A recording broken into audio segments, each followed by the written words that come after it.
Welcome everyone, it's me Vijila KB. Today we are going to discuss about a new topic, the Sower. It's a poem written by Victor Marie Hugo. Victor Marie Hugo, French poet, novelist and dramatist of the Romantic movement. Considered one of the greatest and best-known French writers. Born 26 January 1802, Besançon, France. Died May 22, 1885, Paris, France. Victor Mari Hugo 19-ാം നൂറ്റാണ്ടിൻ്റെ തുടക്കത്തിൽ യൂറോപ്പിലാകമാനം ഉയർന്നു വന്നിട്ടുള്ള സാഹിത്യരൂപം the romantic movement. ഈ കാലഘട്ടത്തിൻ്റെ തുടക്കത്തിൽ ജനിച്ച അദ്ദേഹം ഒരു ഫ്രഞ്ച് പോയറ്റും നോവലിസ്റ്റും അതുപോലെ തന്നെ ഡ്രമാറ്റിസ്റ്റുമായിരുന്നു. ഫ്രഞ്ച് എഴുത്തുകാരിൽ വെച്ച് ഏറ്റവും പ്രസിദ്ധനായിട്ടുള്ള ആളാണ് വിക്ടർ മാരി ഹ്യൂഗോ. അദ്ദേഹം ജനിച്ചത് ഫ്രാൻസിലെ ബെസൻകോൺ എന്ന സ്ഥലത്ത് 1802 ഫെബ്രുവരി 26-നാണ്. അദ്ദേഹം നിര്യാതനായത് മെയ് 22, 1885 പാരീസ്, ഫ്രാൻസിൽ വെച്ചാണ്. Torudit, 1856 to 1877, the translator of the poem, one of the leading Indian English writers of the 19th century. A poet of quality, Toru was also an accomplished translator, essayist and novelist. The Sower is a translation of Victor Hugo's Saison des Similes les Armes. The original text appears in Torudit's A Chef Glanced in French Fields. വിഖ്യാത കവി Victor മാരി Hugo രചിച്ച French പോയമാണ് the sower എന്ന കവിത. ഈ കവിത ഇംഗ്ലീഷിലേക്ക് translate ചെയ്തത് Indian എഴുത്തുകാരിയായ ടൊറൂഡറ്റ് ആണ്. ടൊറൂഡറ്റ് French ഭാഷയിലും അതുപോലെ ഇംഗ്ലീഷിലും ഒരുപാട് രചനകൾ രചിച്ചിട്ടുണ്ട്. 19-ാം നൂറ്റാണ്ടിൽ ജീവിച്ചിരുന്ന പ്രസിദ്ധരായ കവികളിൽ ഒരാളായിരുന്നു ടൊറൂഡറ്റ്. ടൊറൂഡറ്റ് ഒരു കവിയത്രി മാത്രമായിരുന്നില്ല, അവൾ ഒരു ട്രാൻസ്ലേറ്ററും എസ്സേയിസ്റ്റും നോവലിസ്റ്റുമായിരുന്നു.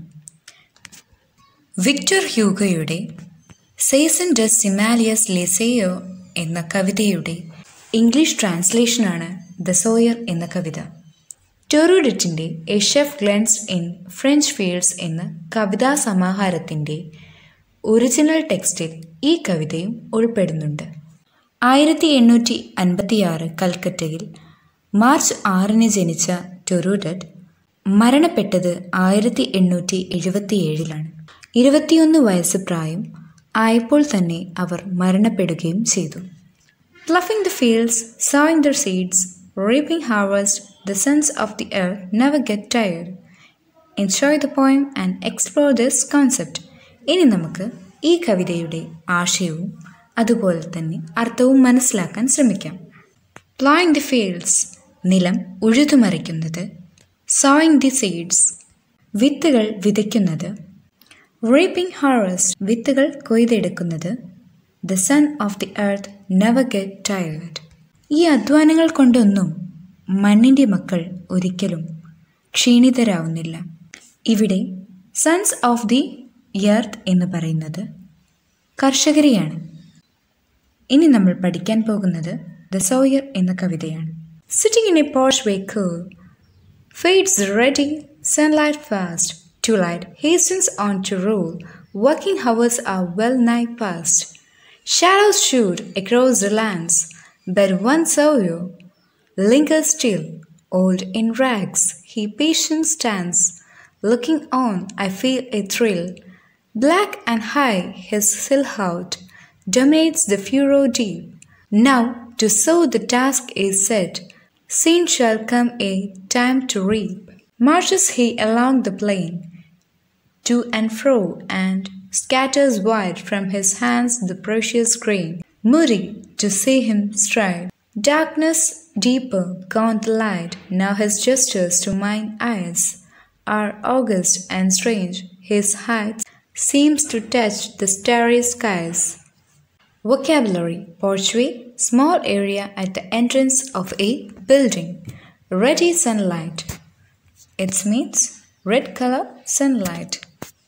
To light, a soft glowing light from the sky.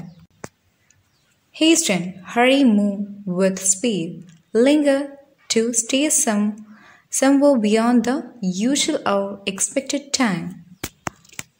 Silhouette, a dark outline of something. Furrow, a long narrow trench made in the ground by a plough. Starry sky. Detailed explanation of the poem.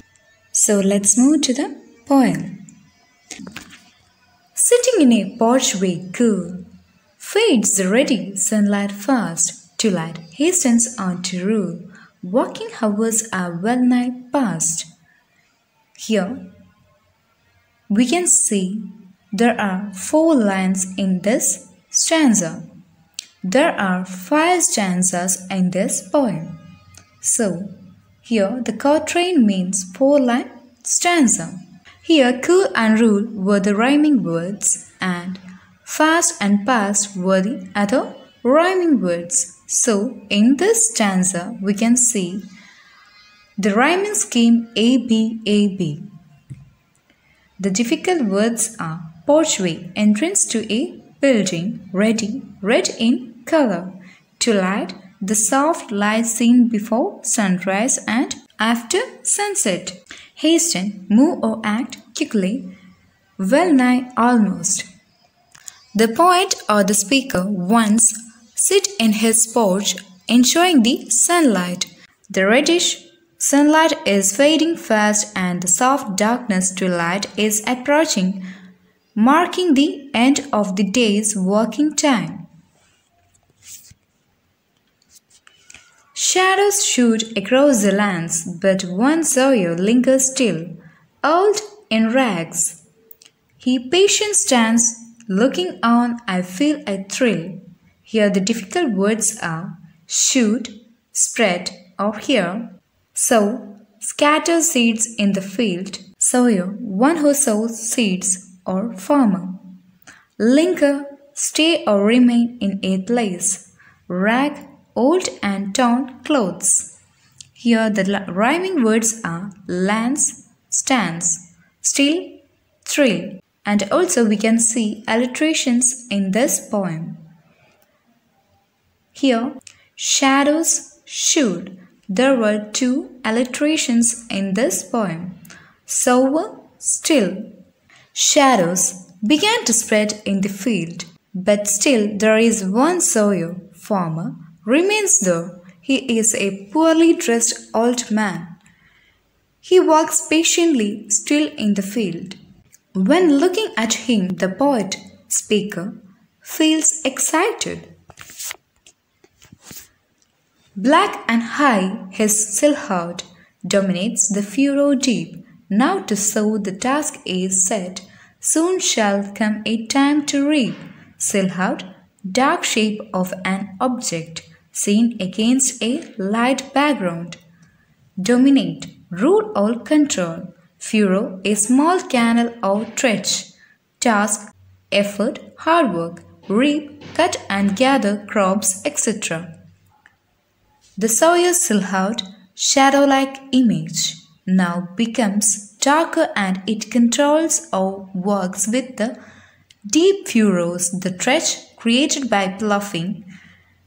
The Sawyer shows that it is the time now to sow the seeds, and soon the time of reaping, and crops will come.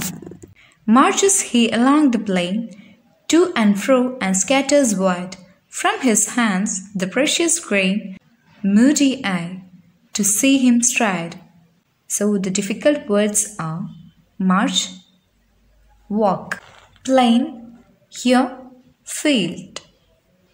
To and fro, to and from, back and forth. From one end to another, scatter, sow, spread. Precious, valuable. Grain, sweet, moody, throughout, sad. Stride, walk with long steps. The sower walks along the field to and from, sowing everywhere the precious seeds. The poet, speaker, feels a bit sad to see the efforts of the farmer, sower. Here the rhyming words are plain, grain, wide, stride, and the alliteration here is see, stride. Darkness deepens, gone the light. Now his gestures to mine eyes are august and strange. His height seems to touch the starry skies. We can see a hyperbole here. His height seems to touch the starry skies. Here we can see the hyperbole, the exaggeration of this action. Okay. And the rhyming words here are light, height, eyes, skies. And the difficult words are deepens, become strong, gestures, movements, mine, august, worthy of respect, noble. Starry sky, sky with full of stars. Soon the darkness becomes stronger and the daylight fully disappears. The sower's activities appears to the poet to be very noble. To the poet, it was a strange sight that the height of the sower seems to touch the starry sky. About the poem. The poem is about a sower who marches along the plain scattering the precious grain. The twilight has fallen and the working hours are over, but the sower still lingers, carrying his job with extreme devotion.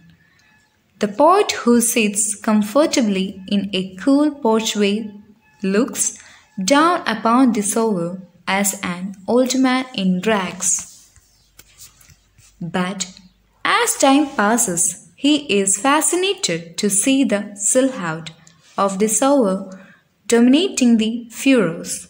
The poet's thinking undergoes a complete change. He develops a sense of respect for the man who quietly sows the seeds and waits patiently for the time to reap. His image grows tall to touch the starry skies, and his gestures seem to be impressive. Theme of the poem: the sower appreciated by the viewer. The sower is sowing food, life. The sower is poor and surely has been bad harvest, but he is ever hopeful for a bounteous harvest with each toss of grain. The man is old, but the energy is throws, flings, grand gestures of his hand suggest an ageless being. His work and hope fits up to observer who is watching the last long hour work. It may well be that the old man will not live long enough to himself sees the result of his sowing, but it is possible that he is not sowing merely for himself. Rhyming words are lance, stance, still, thrill, deep, reap, plain, grain, wide, stride, light, height, eyes, skies. And the rhyming scheme of the poem is A, B, A, B. Sitting in a porchway cool, fades the ruddy sunlight fast. Twilight hastens on to rule, working hours are well nigh past. Alliterating lines. Alliteration, repetition of the same sound. Darkness deepens, shadows shoot, fades the ruddy sunlight fast. Sower lingers still, dominates the furrow deep. Darkness deepens. Here, shadows shoot. Here, sh sound is repeated. Fades the ruddy sunlight fast. Here, fades fast. F sound is repeated. Sower lingers still. Here S sound is repeated. Sower still. Dominates the furrow deep. Here D sound is repeated. Dominates deep. In this poem we can see some word pictures. The poet uses vivid word pictures to describe the time of the day and the fields. Ruddy sunlight, twilight hastens, shadows shoot, furrow deep, sower lingers, darkness deepens, starry skies. So, we can see a sower here. It was drawn by Millet. Thank you.